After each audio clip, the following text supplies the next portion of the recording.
कैसे हैं आप लोग। मैं JCS से श्वेता आपका अपनी हिंदी क्लास में स्वागत करती हूँ। आज हम प्रेमचंद द्वारा रचित बड़े भाई साहब पाठ को समझेंगे। तो बड़े भाई साहब पाठ को समझने से पहले हम पाठ के विषय में जान लेते हैं कि पाठ में क्या कहा गया है और क्या हमें समझाने का प्रयत्न किया गया है। चलिए पाठ में प्रवेश करते हैं। ठीक है, अभी तुम छोटे हो इसीलिए इस काम में हाथ मत डालो। यह सुनते ही कई बार बच्चों के मन में आता है काश हम बड़े होते तो कोई हमें यूं न टोकता। लेकिन इस भुलावे में न रहिएगा, क्योंकि बड़े होने से कुछ भी करने का अधिकार नहीं मिल जाता। घर के बड़े को कई बार तो उन कामों में शामिल होने से भी अपने को रोकना पड़ता है जो उसी उम्र के और लड़के बेधड़क करते हैं। बेधड़क मतलब बिना किसी रोक टोक के। जानते हो क्यों? क्योंकि वे लड़के अपने घर में किसी से बड़े नहीं होते। प्रस्तुत पाठ में भी एक बड़े भाई साहब हैं जो हैं तो छोटे, लेकिन घर में उनसे छोटा एक भाई है। उससे उम्र में केवल कुछ साल बड़ा होने के कारण उसकी बड़ी बड़ी अपेक्षाएं की जाती हैं। बड़ा होने के नाते वह खुद भी यही चाहते और कोशिश करते हैं कि वह जो कुछ भी करें वह छोटे भाई के लिए मिसाल का काम करे। मिसाल मतलब होता है उदाहरण। इस आदर्श स्थिति को बनाए रखने के फेर में बड़े भाई साहब का बचपना तिरोहित हो जाता है। तिरोहित मतलब छुप जाता है, अर्थात बड़े भाई साहब का बचपना अपने भाई को अच्छा उदाहरण प्रस्तुत करने के लिए छिप जाता है, या कह लीजिए समाप्त हो जाता है। तो आगे हम पाठ में प्रवेश कर लिया। अब हम पाठ को पढ़ेंगे। तो चलिए शुरू करें। बड़े भाई साहब मुझसे 5 साल बड़े, लेकिन केवल 3 दर्जे आगे। 3 दर्जे मतलब 3 क्लास आगे। उन्होंने भी उसी उम्र में पढ़ना शुरू किया था जब मैंने शुरू किया, लेकिन तालीम जैसे महत्व के मामले में वह जल्दबाजी से काम लेना पसंद ना करते थे। मतलब वो पढ़ने में, लेखक ने सीधे तरीके से नहीं कहा पर घुमा के यही कहा है कि उनके बड़े भाई साहब पढ़ने में होशियार नहीं थे। धीरे धीरे काम पढ़ने में ज्यादा जल्दी नहीं करते थे, आराम से काम करते थे। इसी तरह से आगे उन्होंने लिखा है जल्दबाजी से काम लेना पसंद नहीं करते थे। इस भवन की बुनियाद खूब मजबूत डालना चाहते थे जिस पर आलीशान महल बन सके। 1 साल का काम 2 साल में करते थे, मतलब एक क्लास को 2 साल में पास करते थे। कभी कभी 3 साल भी लग जाते थे। बुनियाद ही पुख्ता न हो तो मकान कैसे पायदार बने। अगर आप किसी भी मकान की नींव डाल रहे हैं, अगर नींव ही मजबूत नहीं होगी तो मकान कैसे पक्का बनेगा, है ना। नींव मजबूत करना जरूरी है। तो यहाँ पर लेखक ने अपने बड़े भाई साहब पर व्यंग किया है कि वो पढ़ने में होशियार नहीं थे। मैं छोटा था, वह बड़े थे। मेरी उम्र 9 साल की थी, वह 14 साल के थे। उन्हें मेरी हमबीही और निगरानी का पूरा और जन्मसिद्ध अधिकार था, और मेरी शालीनता इसी में थी कि उनके हुक्म को कानून समझूं। बड़े भाई साहब जो थे उनके, लेखक के, उनका पूरा अधिकार बड़ा था। मतलब लेखक की उम्र 9 साल की थी और लेखक के जो भाई साहब थे वो 14 साल के थे, पर फिर भी उन लेखक के भाई साहब उन पर तंबीह मतलब होता है डांट डपट करना, ये उर्दू का शब्द है। और चूंकि मैंने आपको जब लेखक के बारे में पढ़ाया था तब मैंने बताया था कि वो उर्दू में भी लिखते थे, तो इस कारण से प्रेमचंद जी की जो कहानियां हैं, उपन्यास हैं, उनमें उर्दू के बहुत से शब्दों का प्रयोग हुआ है। तो यहाँ पर भी तंबीह मतलब उर्दू का ही शब्द है और इसका अर्थ होता है डांट डपट करना, और निगरानी मतलब देख रेख करना। मतलब बड़े भाई साहब को पूरा अधिकार था कि वो अपने छोटे भाई की डांट डपट करें और उसकी निगरानी करें। और मेरी इसी में शालीनता थी कि उनके हुक्म को कानून समझो। मतलब जो उन्होंने कह दिया वो मुझे करना है। अगर मैं उसके विरुद्ध जाता हूँ तो हो सकता है कि लेखक को घर वालों की डांट पड़ती हो। स्वाभाविक सी बात है, आपको भी पड़ती होगी। आपने यहाँ भी भारतीय संस्कृति में ये रिवाज अभी भी शामिल है जो प्रेमचंद जी ने यहाँ पे लिखा है कि हमारा बड़ा भाई हमें डांट सकता है अगर हम गलत काम करते हैं, तो उसका अधिकार है ये कि वो हमें डांटे। जिसके भी बड़े भाई होंगे वो डांटते होंगे ना, जिसके बड़े भाई नहीं होंगे उनकी बड़ी बहन डांटती होंगी। तो मतलब हमसे जो भी बड़ा है उसको ये अधिकार है कि वो हमारे साथ डांट डपट कर सकता है। वो गलत के लिए नहीं करते हैं, ना ही उनसे हमारा कोई बैर होता है या उनका हमसे कोई बैर होता है, बल्कि वो ये चाहते हैं कि जो गलतियां हमसे हुई हैं वो हमारा भाई ना करे या बहन ना करे, इसीलिए वो उसको सुधारते हैं कि आप इसमें सुधार करें। चलिए आगे पाठ पढ़ें। वह स्वभाव से बड़े अध्ययनशील थे, हर दम किताब खोले बैठे रहते थे और शायद दिमाग को आराम देने के लिए कभी कॉपी पर, किताब की हाशियों पर चिड़ियों, कुत्तों, बिल्लियों की तस्वीरें बनाया करते थे। यहाँ पर भी लेखक ने अपने बड़े भाई पे व्यंग्य किया है। क्या व्यंग्य किया है? बड़े अध्ययनशील थे, अर्थात सिर्फ एक दिखावे के लिए या अपने मन को समझाने के लिए दिन भर पढ़ते रहते थे, हर दम किताब खोले बैठे रहते थे। और करते क्या थे किताबों में? किताबों के जो कॉर्नर होते हैं ना, ये वाले जो कॉर्नर होते हैं ना, ये खाली जगह जो होती है, ये लगभग हर किताब में होती है। तो ये बोल रहे हैं कि हमारे जो भाई साहब थे वो कॉपियों के किनारों पर चिड़ियों की तस्वीरें बनाते थे, कुत्तों की बनाते थे, बिल्लियों की बनाते थे। पर यहाँ लेखक व्यंग्य कर रहे हैं। लेखक ने क्या व्यंग्य किया है? शायद दिमाग को आराम देने के लिए वे ऐसा करते थे। कभी कभी एक ही नाम या शब्द या वाक्य 10-20 बार लिख डालते थे। कभी एक शेर को बार बार सुंदर अक्षरों में नकल करते थे। कभी ऐसी शब्द रचना करते जिसमें ना कोई अर्थ ना कोई सामंजस्य। मसलन मतलब होता है उदाहरण। एक बार उनकी कॉपी पर मैंने एक इबारत देखी। इबारत मतलब होता है कुछ लाइनें जो तरीके से लिखी गई, कुछ लाइनें हैं वो उन्होंने, लेखक ने देखी। इबारत का मतलब यही होता है। इबारत देखी। स्पेशल, अमीना, भाइयों, दरअसल, भाई, राधे श्याम, श्रीयुत, राधे श्याम, 1 घंटे तक। इसके बाद एक आदमी का चेहरा बना हुआ था। मैंने बहुत चेष्टा की कि इस पहेली का कोई अर्थ निकालूं, लेकिन असफल रहा और उनसे पूछने का साहस नहीं हुआ। वह 9वीं जमात के थे, मैं 5वीं में। उनकी रचनाओं को समझना मेरे लिए छोटा मुंह बड़ी बात थी। कहने का तात्पर्य है कि लेखक के भाई साहब कुछ भी लिख देते थे। अब आप ही देख लीजिए, इन शब्दों को बार बार लिखने का क्या मतलब है? इबारत मतलब लेख, बोला था मैंने, लेख होता है। कुछ लाइनें लिखी थी, क्या लिखा था? अमीना, भाइयों, क्या मतलब है? दरअसल, भाई, राधे श्याम, श्रीयुत, राधे श्याम, 1 घंटे तक। इसके बाद एक आदमी का चेहरा बना हुआ था। इसी तरह के शब्द लिखे हुए थे, फिर आदमी का चेहरा बना हुआ था। लेखक चूंकि छोटी कक्षा में पढ़ता था तो वह अपने भाई से पूछने की हिम्मत नहीं कर पाए कि ये क्या लिखा है। पर वर्तमान समय में हम लोग अपने भाई बहन से, अगर हम होते उनकी जगह, इस समय हमारे भाई बहन ऐसा कुछ लिखते तो हम पूछ लेते कि ये क्या लिखा है आपने, आप इसका जरा हमें बता दीजिए, समझा दीजिए कि आपने क्या लिखने का प्रयत्न किया है। पर उस समय ऐसा नहीं था। बड़े भाई को पिता के समान सम्मान दिया जाता था और पिता से आज भी और उस समय भी किसी भी छात्र में या किसी भी बालक में इतनी हिम्मत नहीं थी कि वो अपने पिता से प्रश्न पूछ सके।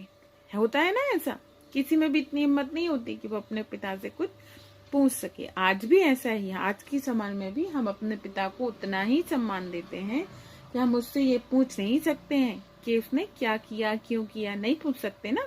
तो ऐसा लेखक भी अपने बड़े भाई से नहीं पूछ सकता है। मीरा जी पढ़ने में ना लगता था। 1 घंटा भी किताब लेकर बैठना पहाड़ जैसा लगता था, मतलब कठिन कार्य लगता था। मौका पाते ही हॉस्टल से निकलकर मैदान में आ जाता और कभी कंकरियां उछालता, कभी कागज की तितलियां उड़ाता और कहीं कोई साथी मिल गया तो पूछना ही क्या है। कभी 4 दीवारी पर चढ़कर नीचे कूद रहे हैं, कभी फाटक पर सवार उसे आगे पीछे चलाते हुए मोटर कार का आनंद उठा रहे हैं। लेकिन कमरे में आते ही भाई साहब का वह रुद्र रूप देखकर प्राण सूख जाते थे। उनका पहला सवाल यही होता, कहाँ थे? हमेशा यही सवाल इसी ध्वनि रूप में हमेशा पूछा जाता और इसका जवाब मेरे पास केवल मौन था। जब उनके बड़े भैया उनसे पूछते कि तुम कहाँ थे, तो हम चुप हो जाते हैं। आज भी हमसे हमारे माता पिता पूछते हैं, आपसे पूछते होंगे, मैं तो बड़ी हो गई हूँ, तो आपसे आपके माता पिता पूछते होंगे कहाँ थे, तो आपको भी तुरंत जवाब देते नहीं बनता है, आप भी चुप हो जाते हैं, क्या जवाब दें, कहाँ थे, है ना। ऐसा ही होता है ना, ऐसा ही होता है, सबके साथ ऐसा होता है। जब मैं आपकी उम्र में थी तो मेरे साथ भी होता है, क्योंकि मैं एक लड़की थी तो मुझे बताना पड़ता है कि कहाँ थे, पर अधिकांश लोगों को, लड़कों को नहीं बताना पड़ता, वो चुप हो जाते हैं। ना जाने मेरे मुंह से यह बात क्यों ना निकलती कि जरा बाहर खेल रहा था, मतलब इतना भी वो अपने भाई साहब से नहीं कह सकते थे। मेरा मौन कह देता कि मुझे अपना अपराध स्वीकार है, और भाई साहब के लिए उसके सिवा और कोई इलाज ना था कि स्नेह और रोष में मिले हुए शब्दों में मेरा सत्कार करें। आप लोगों ने कभी ध्यान दिया है कि प्रेम की कितनी अवस्थाएं होती हैं। जैसे यहाँ पर हमने प्रेम का जो एक नाम पढ़ा, स्नेह होता है छोटों से, बड़ों के द्वारा जो प्रेम दिया जाता है छोटों को, उसे स्नेह कहते हैं। प्रेम मतलब आपसी प्रेम होता है जो हम उम्र के लोग करते हैं। वात्सल्य मतलब होता है जो माँ अपने बच्चे से करती है, उसको वात्सल्य बोलते हैं। पर ये सारी ही प्रेम की अवस्थाएं हैं, और भी बहुत सारी अवस्थाएं होती हैं, पर आप उस चक्कर में ना पड़ो। आप लोग सिर्फ यहाँ पर, वो मैंने आपके ज्ञानवर्धन के लिए बता दिया है, बाकी यहाँ पर हम देख रहे हैं स्नेह का क्या बताया मैंने, अपने से छोटों के प्रति प्रेम। तो यहाँ पर लेखक कह रहे हैं कि मेरे भाई साहब मुझे स्नेह मतलब प्यार, रोष मतलब गुस्सा, मतलब दोनों के मिले हुए शब्दों से मुझे डांटते थे, अर्थात मेरा सत्कार करते थे, अर्थात मुझे डांटते थे। ठीक है, अब हम आगे देखेंगे। इस तरह अंग्रेजी पढ़ोगे तो जिंदगी भर पढ़ते रहोगे और एक हर्फ भी ना आएगा। हर्फ मतलब होता है शब्द, एक हर्फ भी ना आएगा। अंग्रेजी पढ़ना कोई हंसी खेल नहीं है कि जो चाहे पढ़ ले, नहीं। ऐरा गैरा नत्थु कहरा सभी अंग्रेजी के विद्वान हो जाते। यहाँ रात दिन आंखें फोड़नी पड़ती हैं और खून जलाना पड़ता है, तब कहीं ये विद्या आती है। और आती क्या है, हाँ कहने को आ जाती है। बड़े बड़े विद्वान भी शुद्ध अंग्रेजी नहीं लिख सकते, बोलना तो दूर रहा। और मैं कहता हूँ तुम कितने गूंगा हो कि मुझे देखकर भी सबक नहीं लेते। यहाँ पर उनके बड़े भाई साहब उनको डांट रहे हैं। कैसे डांट रहे हैं, तुम इस तरह से अंग्रेजी पढ़ो, जो इस तरह से तुम्हें एक अक्षर भी नहीं आएगा। अंग्रेजी पढ़ना कोई हंसी खेल नहीं है, जिसने चाहा उसने पढ़ लिया। ऐसे सभी अंग्रेजी के विद्वान हो जाते ना तो सब अंग्रेज कहलाते, ऐसा नहीं है। रात दिन आंखें फोड़नी पड़ती हैं, खून जलाना पड़ता है, तब कहीं जाके अंग्रेजी पढ़ पाते हैं। उस समय अंग्रेजी का बहुत महत्व था। जिस समय ये लिखा गया है ये पाठ, उस समय अंग्रेजी का बहुत महत्व था। यहाँ पर लेखक वही समझा रहे हैं कि इस तरह से अंग्रेजी पढ़ोगे तुम, मतलब अपने भाई को समझा रहे हैं। लेखक के बड़े भाई उनको समझा रहे हैं कि इस तरह से अंग्रेजी नहीं पढ़ी जाती, अच्छे से पढ़ो, इस तरह तो तुम घोंगा ही रह जाओगे, कभी कुछ नहीं सीख पाओगे। तुम मुझे नहीं देख रहे कि मैं कितनी मेहनत करता हूँ? यह तुम अपनी आंखों से देखते हो, अगर नहीं देखोगे तो यह तुम्हारी आंखों का कसूर है। मतलब तुम मुझसे भी शिक्षा नहीं ले रहे हो कि मैं कितनी कठिन परिश्रम कर रहा हूँ, तो मुझसे तो शिक्षा ले लो। तुम्हारी बुद्धि का कसूर है। इतने मेले तमाशे होते हैं कि मुझे तुम में कहीं देखने जाते देखा। मतलब अपने भाई को समझा रहे हैं कि इतना सब कुछ होता है, तुमने मुझे कभी किसी मेले में जाते देखा? नहीं जाता, क्योंकि मैं रात दिन अंग्रेजी पढ़ता हूँ। है ना, इन लेखक का भाई बहुत अंग्रेजी पढ़ता है। ठीक है, आगे पढ़ते हैं। रोज ही क्रिकेट और हॉकी के मैच होते हैं, मैं पास नहीं भटकता, हमेशा पढ़ता रहता हूँ। उस पर भी एक दर्जे में 2-3 साल पढ़ा रहता हूँ। मतलब इतनी मेहनत के बाद भी मुझे एक क्लास पास करने में कभी कभी 2 साल और कभी कभी 3 साल भी लग जाते हैं। फिर भी तुम कैसे आशा करते हो कि तुम यूं खेल कूद में वक्त गवाकर पास हो जाओगे? मुझे तो 2-3 साल लगते हैं। तुम उम्र भर इसी दर्जे में पढ़े सड़ते रहोगे। अगर तुमने इस तरह उम्र गंवानी है तो बेहतर है घर चले जाओ और मजे से गुल्ली डंडा खेलो। दादा की गाड़ी कमाई के रुपए क्यों बर्बाद करते हो? लेखक के भाई ने लेखक को इस तरह से डांटा। ठीक है, कि पढ़ना बहुत कठिन काम है। अब आगे पढ़े। मैं ये लताड़ सुनकर मतलब डांट सुनकर आंसू बहाने लगा। जवाब ही क्या था, अपराध तो मैंने किया ही था, लताड़ कौन से। भाई साहब उपदेश की कला में निपुण थे। ऐसी ऐसी लगती बातें करते, ऐसे ऐसे सूखती बांट चलाते कि मेरे जिगर के टुकड़े टुकड़े हो जाते और हिम्मत टूट जाती। इस तरह जान तोड़कर मेहनत करने की शक्ति मैं अपने में ना पाता और उस निराशा में जरा देर के लिए मैं सोचने लगता, क्या मैं घर चला जाऊं? जो काम मेरे बूते मतलब होता है बस में, बस के बाहर है, उसमें हाथ डालकर क्यों अपनी जिंदगी खराब करूं? मुझे अपना मूर्ख रहना मंजूर था, लेकिन उतनी मेहनत से मुझे तो चक्कर आ जाता था। लेकिन घंटे 2 घंटे बाद निराशा के बादल छट जाते। मतलब जो परेशानी लेखक को होती थी अपने भाई की डांट सुनकर, जो वो निराश हो जाते थे, वो सोचते थे कि पढ़ना उनके बस की बात नहीं है। थोड़ी देर बाद वो नॉर्मल हो जाते थे। और मैं इरादा करता कि आगे से खूब जी लगाकर पढ़ूंगा। आप लोग भी करते होंगे ऐसे इरादे। रोज पापा की डांट सुनी, मम्मी की डांट सुनी, पढ़ना हमारे बस की नहीं है, हम तो पढ़ाई छोड़ दे रहे। सोचते हैं ना ऐसा कि पढ़ना हमारे बस की बात ही नहीं है, हम तो पढ़ाई छोड़ दे रहे। पर थोड़ी देर बाद सोचते हैं, यार मम्मी पापा ने सही तो कहा है, हमारे फ्यूचर के लिए ही तो कह रहे हैं, चलो इस बार बहुत मेहनत करेंगे।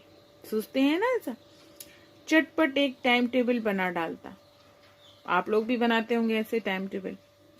बिना पहले से नक्शा बनाए कोई स्कीम तैयार की, काम कैसे करूं, शुरू करूं। टाइम टेबल में खेल कूद की मत बिल्कुल उड़ जाती। मतलब खेल कूद का कोई लेखा जोखा नहीं होता था टाइम टेबल में। सीधा टाइम टेबल सिर्फ पढ़ाई के लिए बनता। प्रातः काल 6 बजे उठना, मुंह हाथ धोना, नाश्ता कर पढ़ने बैठ जाना। 6 से 8 तक अंग्रेजी, 8 से 9 तक हिसाब, 9 से 9:30 तक इतिहास, फिर भोजन और स्कूल। 3:30 बजे स्कूल से वापस, आधा घंटा आराम।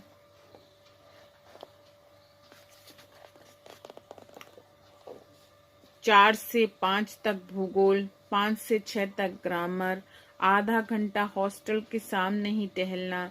6:30 से 7 तक अंग्रेजी कॉम्पोजिशन, फिर भोजन करके 8 से 9 तक अनुवाद, 9 से 10 तक हिंदी, 10 से 11 तक विविध विषय, फिर विश्राम। विविध मतलब होता है जो भी आपकी रुचि का विषय हो वो, फिर आराम। मगर टाइम टेबल बना लेना एक बात है और उस पर अमल करना दूसरी बात। पहले ही दिन उसकी अवहेलना शुरू हो जाती। मैदान की वह सुखद हरियाली, हवा के हल्के हल्के झोंके, फुटबॉल की वह उछल कूद, कबड्डी की वह दाव घात, वॉलीबॉल की वह तेजी और फुर्ती मुझे अज्ञात और अनिवार्य रूप से खींच ले जाती। और वहां जाते ही मैं सब कुछ भूल जाता। वह जानलेवा टाइम टेबल, वह आंख फोड़ पुस्तकें, किसी की याद ना आती। और भाई साहब की नसीहत और फजीहत का अवसर मिल जाता।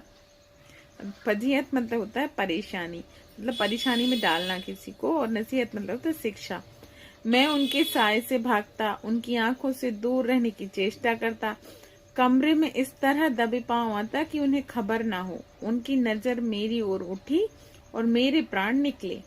हमेशा सिर पर एक नंगी तलवार सी लटकती मालूम होती। फिर भी जैसे मौत और विपत्ति के बीच में आदमी मोह और माया के बंधन में जकड़ा रहता है।